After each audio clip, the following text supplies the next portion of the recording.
میرے دوستو، اولیاء اللہ اکثر فرماتے ہیں کہ اللہ تعالیٰ سے حضوری مانگا کریں، یا اللہ ہمیں حضوری عطا فرما۔ ایک ہوتی ہے حاضری، ایک ہوتی ہے حضوری۔ آج میں آپ کو حضوری کا واقعہ سناتا ہوں اور بتاتا ہوں حضوری کہتے کس کو ہیں۔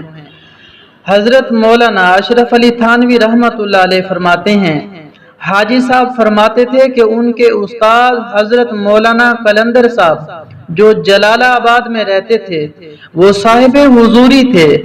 عوامی محاورے میں ایسے بزرگ کو صاحب حضوری کہتے ہیں جس کو روز سرور دو عالم صلی اللہ علیہ وآلہ وسلم کی خواب میں زیارت ہوتی ہو۔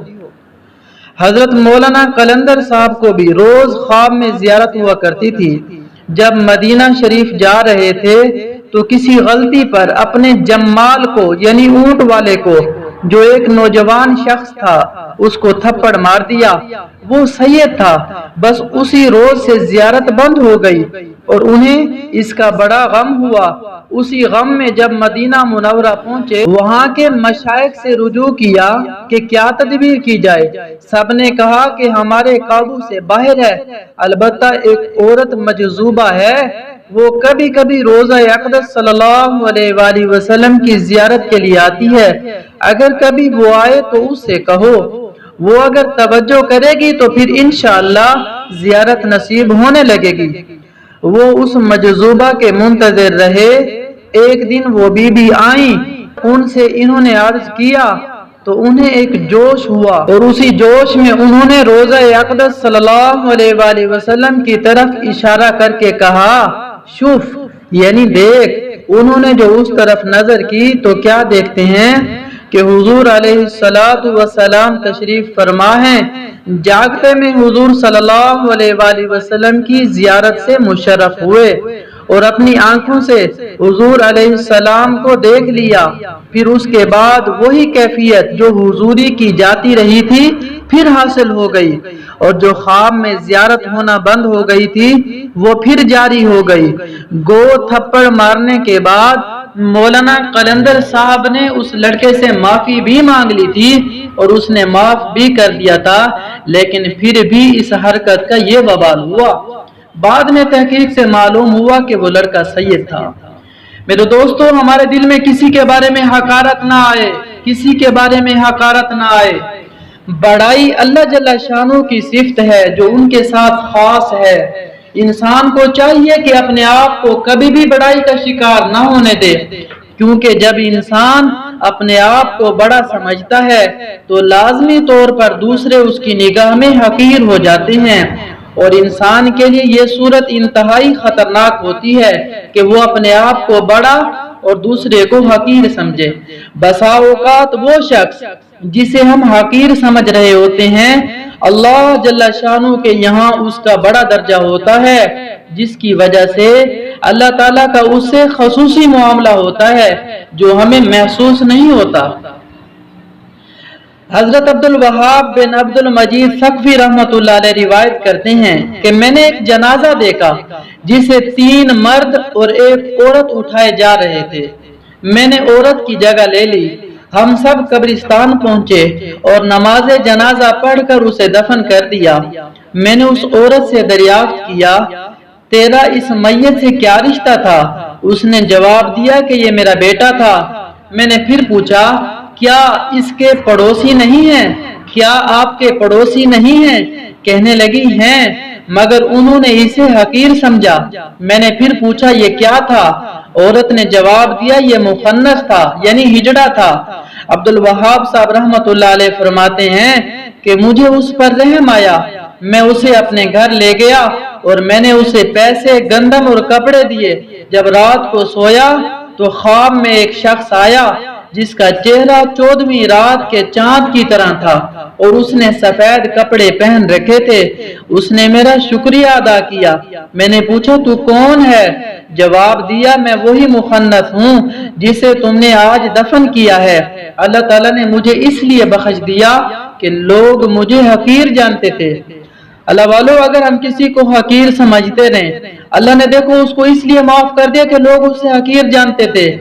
کہتے ہیں، زاہد نگاہ کم سے کسی رند کو نہ دیکھ، جانے کہ اس کریم کو تو ہے کہ وہ پسند. کیا پتا اللہ کو ہم پسند ہے یا وہ پسند ہے جسے ہم حقیر سمجھ رہے ہیں. حضرت تھانوی رحمت اللہ علیہ فرماتے ہیں حضرت حسن بصری رحمت اللہ علیہ نہایت جامع بزرگ تھے، محدث بھی، مفسر بھی، صوفی بھی، قاری بھی. ایک بار حضرت حبیب اجمی رحمت اللہ علیہ شب کو نفل نماز پڑھ رہے تھے. حضرت حسن بصری رحمت اللہ علیہ ادھر کو گزرے. خیال ہوا کہ ان کے ساتھ شریک ہو جاؤ. پھر ان کا قرآن سن کر ان کی اقتدا نہیں کی کیونکہ وہ آجمی تھے. رات کو خواب میں حق تعالی کی زیارت کی، عرض کیا اپنے وصال کا قریب ترین راستہ بتلا دیجئے. جواب ملا حبیب اجمی رحمت اللہ علیہ کے پیچھے نماز پڑھنا. دیکھو اللہ والو، کیا پتا کون اللہ کے ہاں کتنا محبوب ہے، کون اللہ کے ہاں کتنا مقرب ہے، کون اللہ کے ہاں کتنا پیارا ہے.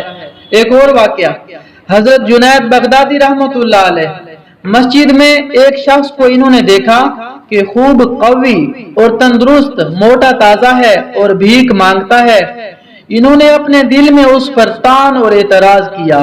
رات کو خواب میں دیکھا کہ کوئی مردے کا گوشت کھانے کو کہتا ہے اور ان کے انکار پر کہتا ہے کہ تم نے آخر اس کی غیبت کر کے مردے کا گوشت کھایا نہیں تھا. انہوں نے کہا میں نے تو اس کو کچھ نہیں کہا. جواب ملا کیا غیبت دل میں نہیں ہوتی بلکہ اول تو دل ہی میں پیدا ہوتی ہے. ان الکلام لفی الفؤاد وانما جعل اللسان علی الفؤاد دلیلا. بے شک کلام تو دل ہی میں ہوتا ہے، البتہ زبان کو دل کا ترجمان بنایا گیا ہے. آپ بیدار ہو کر چلے معاف کرانے کے لیے. اس شخص نے آپ کو آتے دیکھ کر دور ہی سے آیت پڑھی هو الذی یقبل التوبۃ عن عبادی. وہی ہے جو قبول کرتا ہے توبہ اپنے بندوں کی. اور پھر فرمایا کہ پھر ایسا نہ کرنا.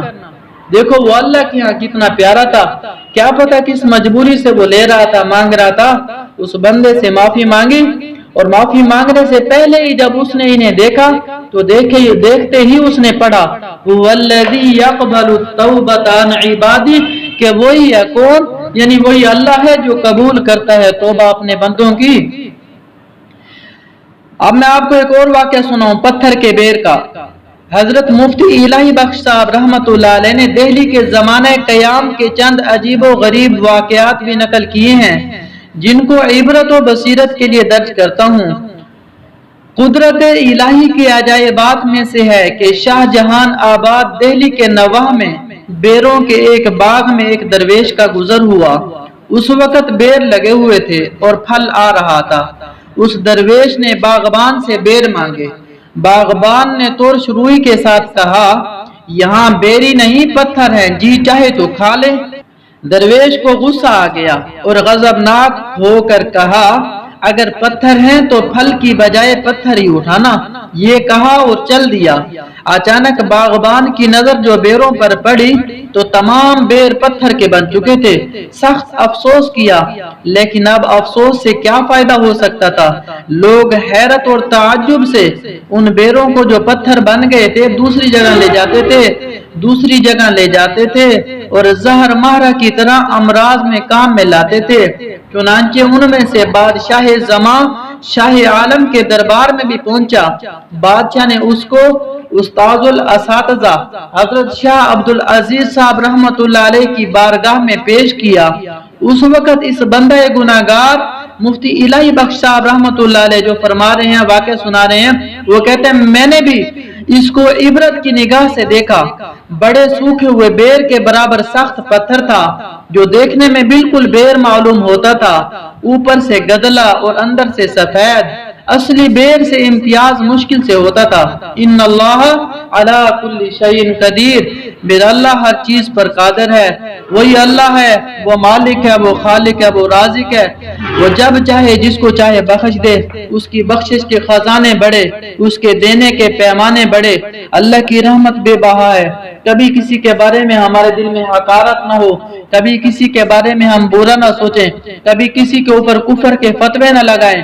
اللہ کی جنت عظمت بہت بڑی، اللہ کے خزانے بہت بڑے، اللہ کی بخشش کا نظام بڑا عجیب ہے۔ ہمیں تو ہر وقت اللہ سے اپنی بھی مغفرت طلب کرنی چاہیے اور پوری امت کے بارے میں ہمارے دل میں حسن ظن ہو۔ کیا پتہ جس کے بارے میں میرے دل میں حقارت ہے اس کو مرتے وقت کلمہ نصیب ہو جائے، مجھے نہ نصیب ہو تو میرا کیا بنے گا؟ ایسے عمل کریں گے نا، اللہ تعالیٰ ہمیں عمل کی توفیق عطا فرمائے۔ السلام علیکم ورحمۃ اللہ وبرکاتہ۔